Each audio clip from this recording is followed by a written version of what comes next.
Allah Subhanahu wa taala, kesimpulan pada pelajaran hari ini yang bisa saya sampaikan adalah di mana kita membahas surah Yasin ayat 9 yang berbunyi Bismillahirrahmanirrahim wa ja'alna min baini aydihim saddan wa min khalfihim saddan fa aghshaynahum fa hum la yubsirun. Ada beberapa tafsiran menurut Fasir tentang ayat ini, ayat 9 surah Yasin ini. Di antaranya adalah yang pertama mengatakan kesimpulannya ketika Abu Jahal mau membunuh Nabi Muhammad SAW. Ketika itu Nabi sedang sholat, maka dia mengatakan, kalau saya ketemu Muhammad maka akan saya benturkan kepalanya ke batu. Kemudian setelah itu Abu Jahal membawa batu dan mendatangi Nabi. Setelah mendatangi Nabi, maka menempellah tangannya di lehernya. Tangannya menjadi lemah, lumpuh, atau istilahnya letoy ya. Dan dia tidak bisa berbuat apa-apa. Kemudian dia kembali lagi ke teman-temannya. Lalu setelah kembali ke teman-temannya, terjatuh batu itu. Lalu temannya yang lain mengatakan, ya Abu Jahal, kalau memang kau tidak mampu menghadapi Muhammad, akan saya coba. Maka lelaki temannya dari Mahzum tadi terus maju lagi kepada Nabi dan datangi Nabi. Pas waktu Nabi juga sedang melaksanakan sholat. Kemudian dia datang lagi dengan membawa batu untuk melempari Nabi dan membunuh Nabi.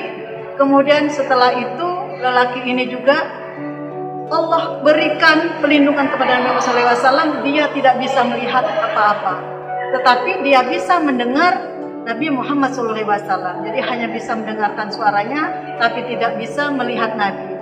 Jadi dia tidak bisa berbuat apa-apa. Lalu kemudian dia kembali lagi ke teman-temannya. Setelah dia kembali, baru kemudian dia menceritakan apa yang dia alami.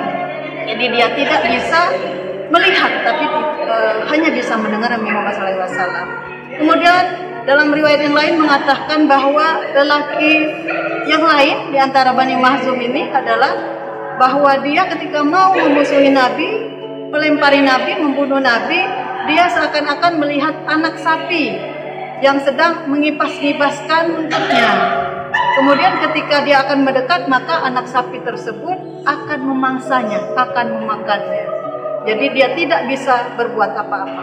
Itulah yang Allah berikan kekuatan kepada Nabi Muhammad SAW, bahwa dengan ayat ini Allah berikan benteng di hadapan, di depan Nabi, dinding penghalang, dan Allah berikan benteng atau penghalang juga, tabir juga di belakang Nabi Muhammad SAW. Kemudian fa'aghsyaynahum, mereka itu ditutup matanya, fahum la yubsirun, kemudian mereka tidak bisa melihat.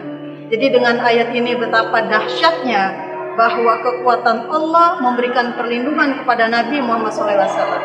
Ini beberapa contoh riwayat tentang asbabun nuzul daripada ayat 9 surah Yasin. Itu saja barangkali yang bisa saya sampaikan. Mudah-mudahan kita bisa mengaplikasikannya. Terus kita bisa memakainya juga ayat ini. Bisa kita dawamkan dalam kehidupan kita sehari-hari, di mana untuk penjagaan diri kita. Tapi dengan syarat bahwa kita yakin, seyakin-yakinnya Allah Subhanahu wa taala akan memberikan perlindungan kepada kita. Lebih kurangnya saya mohon maaf. Mudah-mudahan bermanfaat. Kita menjadi orang-orang yang selamat dunia dan selamat akhirat. Wassalamualaikum warahmatullahi wabarakatuh.